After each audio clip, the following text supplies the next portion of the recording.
오늘 박혜정 우리 봉독자님 대표기도 해주셨는데 기도가 너무 너무 확 와닿습니다. 너무 감사하고 봉독보다 기도가 더 쉬웠어요. 뭐 이런 책 한번 써가지고 네, 네,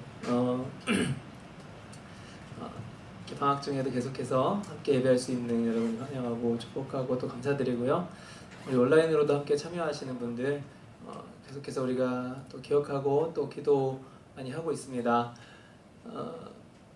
오늘 처음 나오신 분들 환영하고요. 정말 축복드리고 저를 꼭 만나고 가주시면 감사하겠습니다. 오늘은 요 이후에 바로 온라인 단기 선교 개회 예배가 진행이 되는 관계로 제가 좀 만남을 갖지는 못할 것 같습니다. 새가족 등록을 원하시는 분들은 우리 안내팀장님 통해서 잘 행정적으로 이렇게 해놔 주시면 또 나중에 또 뵙도록 하겠습니다. 우리 특별히 좀 오랜만에 그동안에 이제 몸이 많이 안 좋았다가 그래도 이제 오랜만에 오신 분이 계세요. 우리 박경은 자매님 반갑습니다. 환영하고요. 네. 계속해서 우리 건강위해서 같이 기도하겠습니다. 우리 말씀드린 대로 좀 잠시 후에 4시에 소강당에서 온라인 단기선교 개회예배가 진행이 됩니다. 우리 청년대학부 찬양팀에서 우리 교회배를 섬기게 됐고요. 우리 안에 이제 정진영, 김소연 우리 두 자매님 음악교육, 우리 건반 교육을 이제 주중에 진행을 해서 우리 2주로 늘어났습니다. 폐회배가 없어지고 2주로 거기에 이제 센터에 모여서 이 실기 교육을 해야 되는데 그것이 지금 거의 현지 셧다운으로 인해서 불가능하게 되어서 그 기간을 좀 기다렸다가 그래서 그 음악 교육 수업이 좀 뒤로 미뤄진 상태입니다. 여러분 인도네시아를 위해서도 좀 기도 많이 해주셨으면 좋겠습니다. 그래서 오늘 이후에 바로 단기선교 개회 예배 관계로 제가 이후 일정을 같이 하지 못하는 점 양해 부탁드립니다. 그래서 오늘 이따가 그 기도회 할 때도 같이 또 기도하면 좋겠어요. 우리 마음으로. 물론 이제 수련회를 위한 기도회지만 또 이 여름 사역들을 위해서도 같이 기도해 주셨으면 좋겠습니다. 우리 청년대학부 여름 세미나 우리 수련회 지금 뭐 아시겠지만 코로나 상황이 매우 안 좋죠. 그래서 저희는 지금 비대면 수련회를 조금 염두를 해두고 있습니다.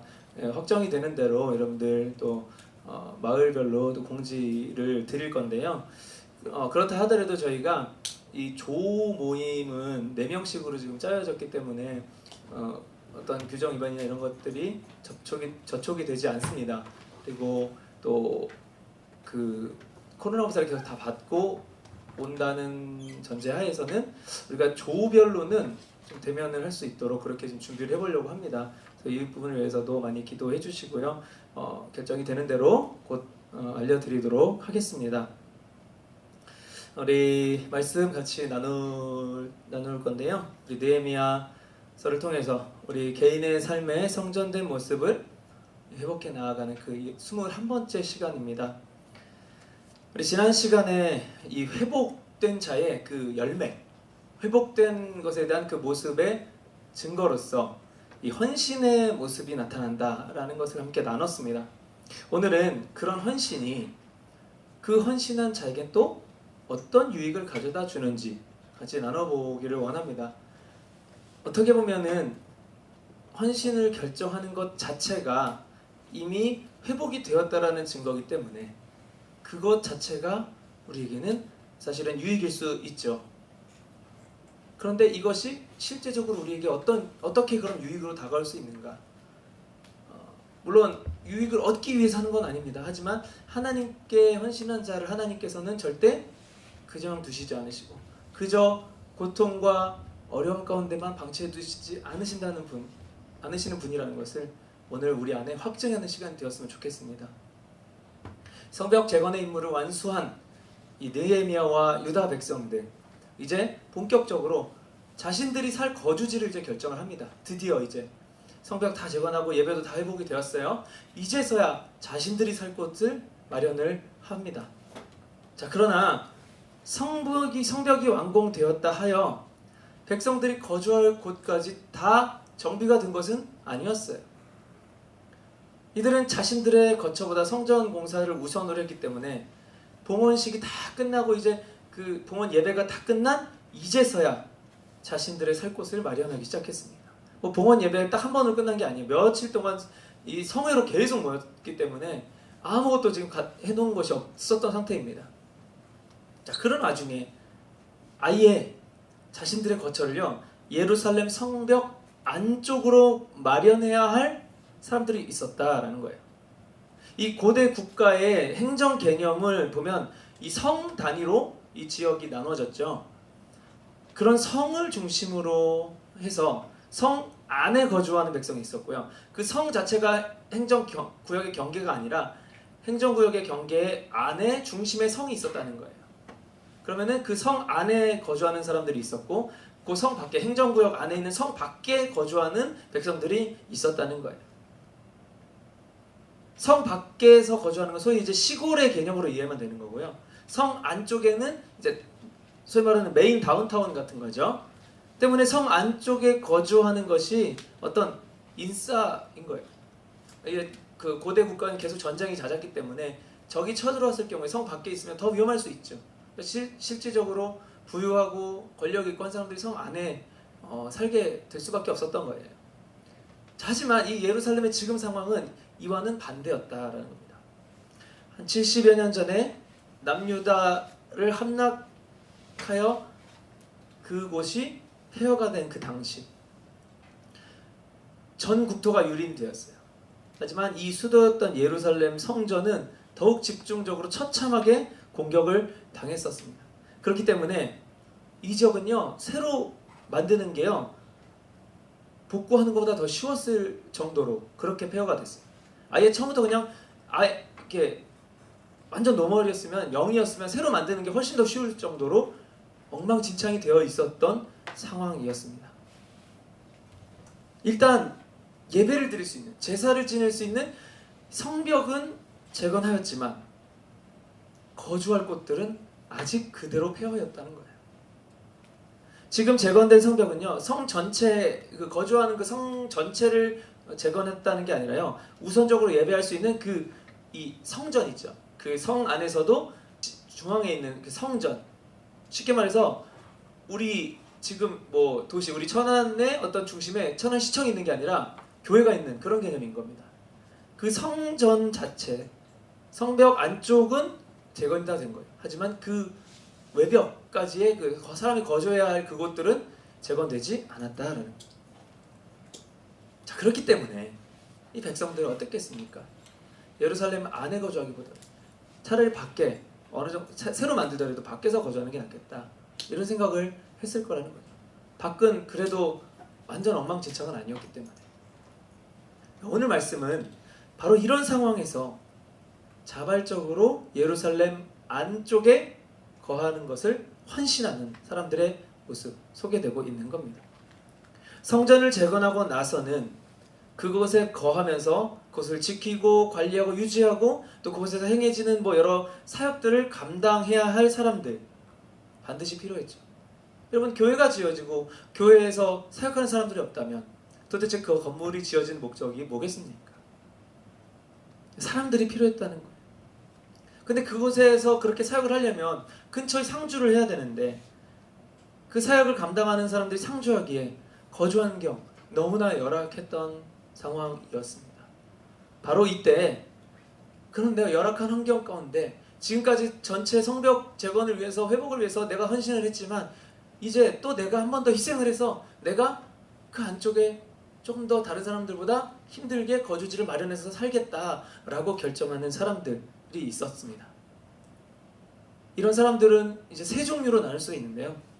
1절부터 2절에는 그들의 이제 지도자들, 그리고 두 번째로 제비에 뽑힌 자들, 그리고 세 번째 자원자들, 이렇게 세 부류가 있었습니다.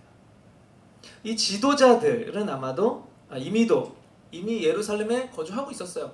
거기에 상주하면서 성벽 재건에 대한 총지휘를 했던 사람들입니다. 뭐 제사장들, 뭐 레위 사람들 이런 사람들이죠. 이들은 풀타임 사역자들인 거예요. 이미도 애초부터 다른 직업이 있었던 사람들이 아니라 이 예배와 사역을 감당하는데 전 인생을 바쳤던 사람들입니다. 어떻겠어요? 막 텐트를 치고 살았을 겁니다. 다른 직업을 갖지 않고 오직 사역을 위해 헌신한 자들. 자, 그러나 이런 지도자들 외에 또 여러 다른 종류의 일들을 감당해야 할 백성들이 필요했죠. 평신도 사역자들. 그래서 그 인원들은 어느 정도는 제비를 뽑아서 채우게 되었고, 그래도 채워지지 않은 부족한 인원들은 자원하는 사람들이 채우게 되었던 것입니다. 이 세 그룹의 공통된 점이 하나 있습니다. 바로 자원했다라는 것. 헌신. 제가 좀 이제 그 농담 삼아 이렇게 얘기합니다.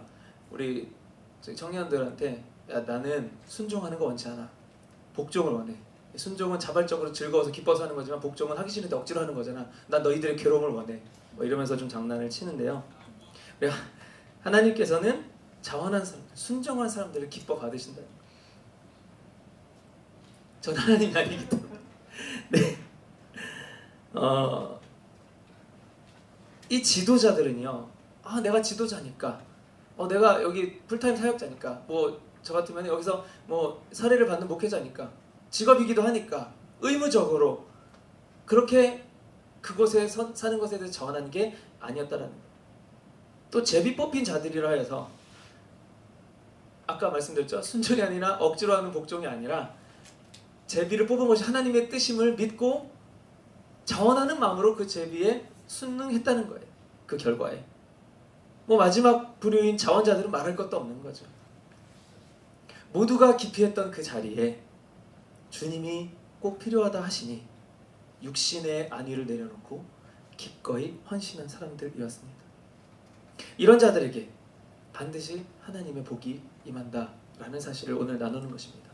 1절에 예루살렘을 거룩한 성이다 라고 명명하였고, 2절에서는 이 헌신자들을 다른 이들이 또 축복을 했다, 이렇게 기록을 하고 있어요.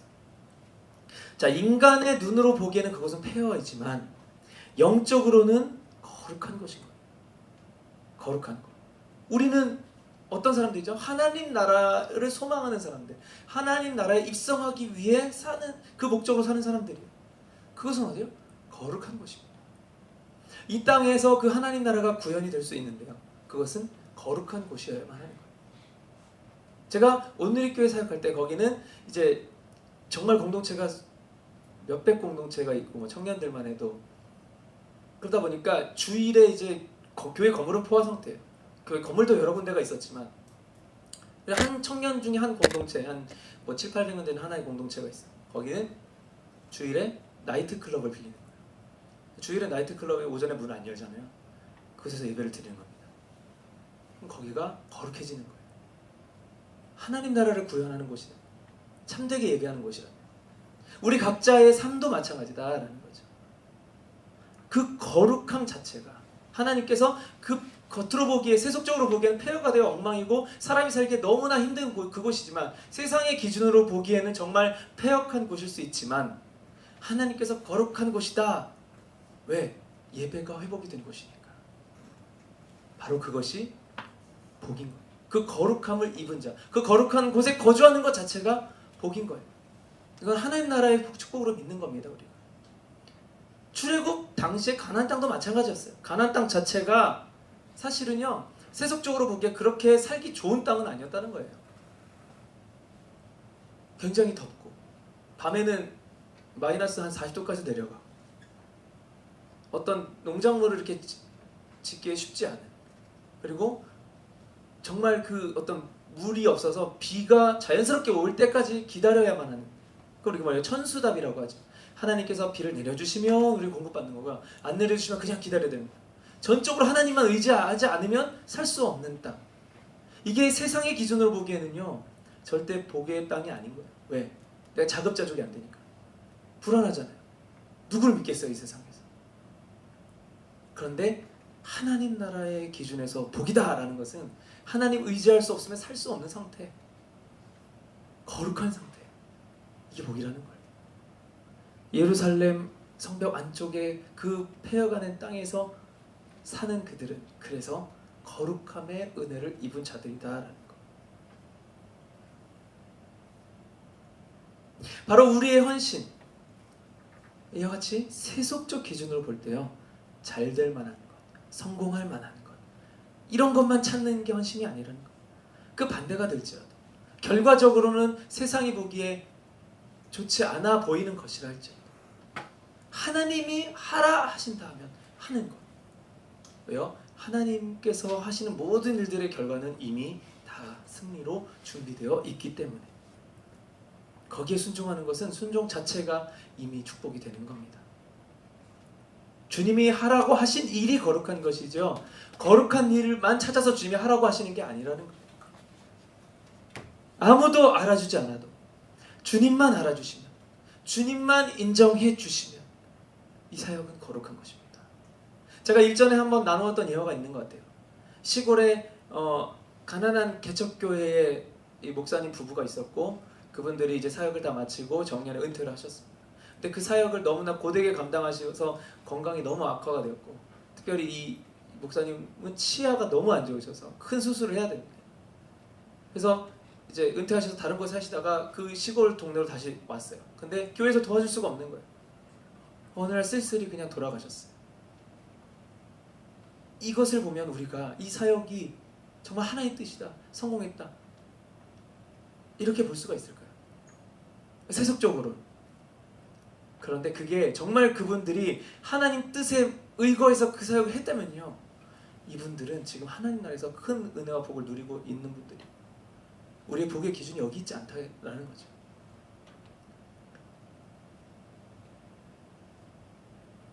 우리의 헌신의 목적, 그 헌신을 통해서요, 세속적으로 인정받고 잘 되는 것이 아니라 오히려 영적으로 인정받고 축복받는 자리여야만 한다는 것입니다. 영적으로 복을 얻으려면 육신적인 복을 포기해야 할 때가 굉장히 많아요. 하지만 진정한 축복, 영원하고 유일한 축복, 그것이 그 세속적 복이 아니다, 하나님 나라의 영적인 복이다, 이거를 믿는다면 당연히 그 믿는 대로 선택과 결정을 하게 될 것이다 라는 거예요. 자, 함께 읽지는 않았지만요, 오늘 본문 이 3절 이후에 11장 전체의 나머지 그 본문에는요, 이렇게 헌신한 자들의 명단을 세세하게 기록을 하고 있어요. 이 명단의 특징은요, 그들의 출신 성분이 자세히 기록이 되었다, 소위 말해서 신상이 잘 기록이 되었다라는 거예요. 이것은 하나님께서 이들에게는 관심이 있으시고, 그렇게 헌신한 자들의 조상이, 그 조상들이 과거에 또 어떻게 헌신하는지, 그 유산이 어떻게 이들에게 몰려서 지금 이들이 이런 헌신할 마음으로 하나님 앞에 나아가게 되었는지, 그 헌신의 열매로 이 자손들에게 믿음의 유산이 물려져서 그 후손들도 어떻게 똑같이 헌신을 하고 있는지, 이걸 보여주고 있는 거예요. 우리가 물려줘야 될 것은 다른 게 아니에요. 내가 가지고 있는 재산, 제가 우리 아이들에게 물려줄 만한 건 빚밖에 없습니다. 빚 대신 주님입니까? 예, 죄송합니다. 네. 여러분, 오늘도 제가 그 얘기 들었습니다. 우리 아이들 PK라서, 목회자 자녀라서 다른 사람들보다 더 엄격하게 이렇게 기준서, 얘네들이 이제 피의식이 생기고 상처받고 그런 것들이 좀 많이 있어요. 그래서 그렇다 하더라도요, 이 아이들에게 물려줘야 할 것은 믿음의 유산밖에 없는 거예요. 물론 그게 왜곡되게 전달돼서는 안 되겠죠. 일단 아직까지 제 딸은 아빠가 자랑스럽다고 합니다. 여러분들은 그렇지 않겠지만, 네. 그래서 제가 조금 고백드리자면, 너무 힘들 때, 이 인간한테 너무 치여서 힘들 때 교회 사역은 아닌가 하는 생각을 했었어요. 근데 그 생각을 하고 있을 때 제 딸이 와가지고, 나는 아빠가 목사인 것이 너무 자랑스럽다, 목사 계속 했으면 좋겠다, 사춘기가 아직 안 지났기 때문에. 지금 말하는 건 진짜가 아닐 수 있습니다. 믿음의 유산을 물려주는 거예요. 여기에 모든 것을 걸어야 하는 거예요. 자, 세속적 기준으로 보자고요. 이들이 지금 예루살렘의 폐허의 땅에 내가 기거해서 헌신하겠다라고 하는 것을 그 조상들이 만약에 봤을 때, 세속적 기준에서의 조상들이라면 어떻겠습니까? 야, 내가 너 그렇게 가르쳤냐? 세상에서 그렇게 살라고 내가 가르쳤냐? 네 앞가림 하나 제대로 못하고, 이렇게 이야기하지 않았겠어요? 이들은 믿음의 유산이 들어간 거예요. 저는 이제 선교사님들이나 이렇게 목회자들 막 헌신해서 굉장히 자기 사역 열심히 하시거든요. 근데 내 자식들만큼은 이 길을 걷게 하고 싶지 않다, 이렇게 얘기하는 분들 많이 봐요. 자, 근데 그렇다는 건요, 본인이 그 자리에서 아무리 열심히 해도요, 그 자리가 복된 자리다라고 믿지 않기 때문에 그렇게 생각하는 거예요. 그럼 거기 왜 있는 거예요? 뭐 때문에 있는 건가요? 무엇을 바라고 있는 거예요? 진짜 복이다 믿는다면요, 그게 이 땅에서 고난이어도 우리 그 일을 강추할 수밖에 없잖아요. 난 내 자식 선교사가 돼서 좀 위험한 땅이라도 가는 거, 그걸 원해. 놀라운 믿음 아닐까요? 지금 여기 사역하고 있는 저도 마찬가지입니다. 저는요, 제가 좋은 것이다 라고 믿는 거를 여러분들에게, 청년들에게 추천합니다. 인생의 진로를 여러분들 선택할 때 어떤 기준으로 선택하는 것이 좋은 것인가, 제가 믿고 있는 좋은 것, 배우자에 대한 기도를 할 때 어떻게 해야 하는 것이 좋은 기도인가, 또 교회 안에서 뭐 봉사와 헌신을 제안을 하죠. 여러분, 특별히 우리 교사에 헌신해 주신 분들 많이 있으시잖아요. 제가 그런 헌신의 자리를 제안할 때, 요청을 드릴 때 저의 유익을 위해서만 하겠습니까? 교회의 유익을 위해서 여러분들에게 그런 희생을 강요하는 것일까요? 그것이 유익하다고 믿기 때문에 얘기하는 거죠. 그것이 거짓이라면 저는 그 자리에 안 가 있을 거예요. 유익이라고 믿으니까. 제가 다른 목회자분들하고 이런 얘기를 했더니, 그거는 목회자들이 아주 합법적으로 노동력 착취 여기서 하기 위해서 만든 어떤 논리다, 이렇게 얘기를 해요. 제가 만든 논리가 아니에요. 제가 성경을 보고 공부하고 제가 하나님 알아가면서 이게 맞구나, 제가 그렇게 살려고 하고 있기 때문에. 제가 지금 제 자랑을 하는 게 아닙니다. 제가 그렇게 하지 않는데 그것이 유익이다라고 믿는다고 말하는 게 거짓말이기 때문에 그런 거예요. 거기 헌신하는 자에게 하나님의 영적인 축복이 반드시 임한다는 것, 이걸 믿기 때문에. 제가 그걸 믿는다고 하면서 야, 그 길은 좀 피해. 어떤 사람이 이제 진로를 딱 가지고 와요. 이 뭐가 좋겠어? 야, 넌 지금 네가 전공한 거, 네가 먹고 사는데 아주 좋은 거야. 그러니까 그거 포기하고 뭐 음악하지 마. 그거 해서 잘해서 일단 먹고 살아. 그리고서 교회에 봉사하고 하는 거야. 그럼 제가 헌신하는 그 길에 대한 믿음을 가지고 그 제안을 하는 걸까요? 세상이 보기에는요, 이들의 이 유산은요, 고된 노동을 대물림한 어떤 저주 같아 보여요. 하지만 영적인 눈으로는 정반대, 복을 대물림하고 있는 거예요. 여러분들 중에 뭐 다는 아니겠지만 이제 부모가 되실 분들도 계시겠죠. 다음 세대들 육신적인 복만을 물려주는 부모가 되지 않기를 바랍니다. 저도요, 육신적으로는 당연히 너무나 고돼요. 저는 혈압도 조금 낮고 저희 집안에 잠이 굉장히 많아서요, 저의 예전의 소원은 한 70, 80년 이 세상 살면서 하루에 24시간을 잠을 자는 것, 이것이 제 소원이었습니다. 저 어머니께 그렇게 말했더니 그거 식물인간이네 그러더라고요. 네. 제가 일주일에 정말 고통스러운 날이 3일이 있어요. 화요일, 금요일, 주일. 죄송합니다. 인간적으로 말씀드리는 거예요. 화요일은요, 이제 월요일에 저희 쉬잖아요. 화요병이 극심합니다. 다시 이 업무에 적응하려고 해요. 금요일은 제가 새벽 기도에 이제 차량 운행과 이 음향을 위해서 3시 반에 일어나야 하거든요. 근데 잠자는 시간을 뭐 제가 정할 수 있겠습니까? 침대에 앉아서 일어나요. 막 너무 고통스러워. 몸이 부서질 것 같아요. 혈압은 안 오르고 시간은 점점 가고. 고민합니다. 오늘 그냥 펑크 낼까? 매주 합니다. 근데 그때 생각이 드는 거예요. 내가 펑크 낼까 말까를 고민하고 있다는 거는 안 낼 여지도 있기 때문 아닌가? 선택의 여지가 아직 나한테 있기 때문 아닌가? 아, 놀라운 발견이었어요. 아, 그렇다면 내가 뭘 선택해야 맞나? 선택권이 없더라고요, 보니까. 제가 선택을, 펑크 낼 수 있는 선택을 할 수 있는 건 몸이 죽었을 때밖에 없더라고요. 아, 그래. 그렇게 되면 천국에서 영원히 쉬겠지? 아, 행복하다. 그때만 생각하면서 매주를 앞으로 몇십 년을 더 버텨야 되는구나. 할렐루야. 주일도 마찬가지. 제가 한 번은 우리 정찬호 목사님과 주일에 출근하면서 만났어요. 막 터덜터덜 오는 거예요. 저한테 그랬어요. 목사님, 우리가 청년 때는 안 그랬는데 청년 때는 정말 주일이 막 기대되고 설레고 막 하루 막 종일 있는 게 너무 좋았는데 우리 지금은 왜 이럴까요?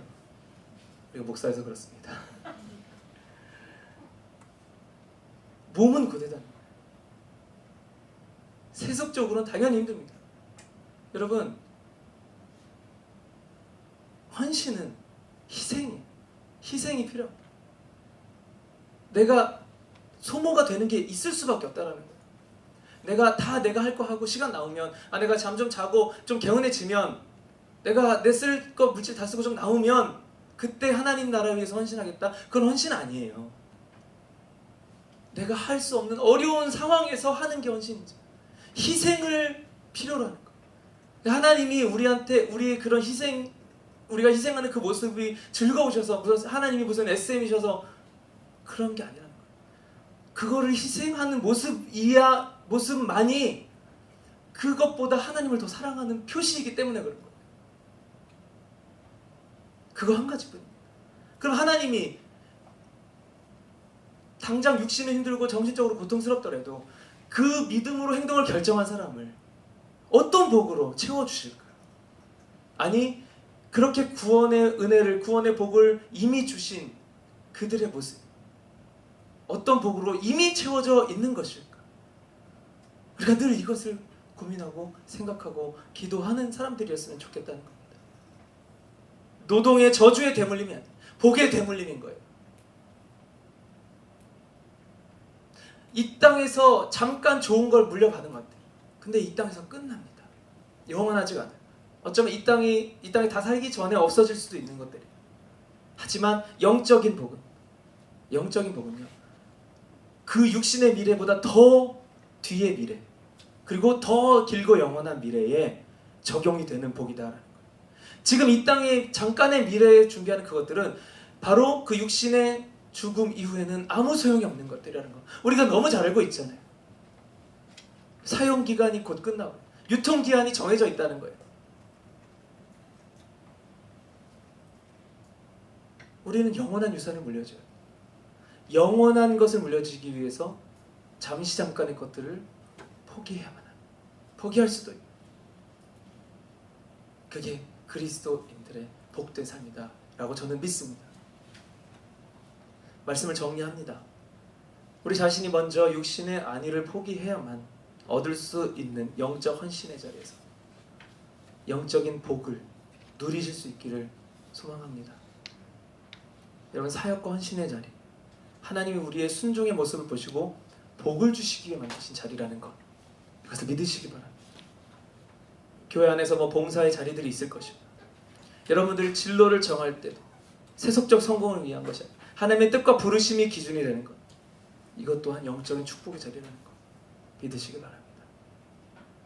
그저 좋은 직장, 안정된 육신의 미래만을 위해 공부하고 준비하는 것, 그리고 그것을 위해 물질과 시간을 사용하는 것이 아닌 주님과 그 몸된 교회를 위해 또 주님의 영광과 하나님 나라를 준비할 그 목적으로서 우리 그 미래에 우선적으로 우리의 시간과 물질을 사용할 수 있는 지혜로운 우리 열정청년대학과 모두가 되실 수 있기를 예수님의 이름으로 축복합니다.